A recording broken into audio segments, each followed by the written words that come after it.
Do you think it's gotten cheap enough, Scott, to binge on it here? And that is what really matters here, John. Absolutely. I would be a buyer of Netflix.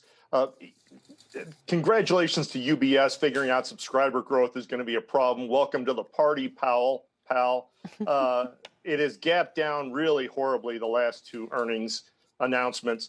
But investors have overreacted. The company went from doing no wrong to can't do anything right. And the changes that they're making, that is ending password sharing and the new ad-supported platform that they're going to launch with Microsoft, are really going to help. PE now of 16. Surprisingly, Netflix is quite a bargain, and I'd be a buyer. Well, we're starting to hear a lot more cautious bulls on that one. It's going to be interesting next week. What about Microsoft? Microsoft is the blue chip in the tech space. They do have some legitimate problems. FX is going to be a problem. The consumer PC market is going to be a problem. That's about 30% of their revenue.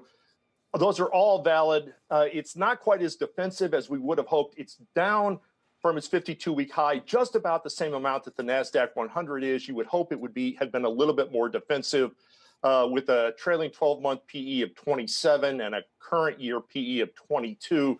It's not cheap, but it's a strong number two in the cloud space. I think it's a hold to accumulate.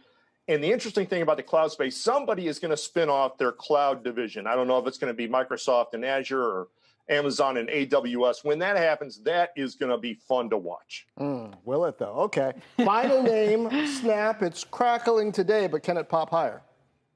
Yeah.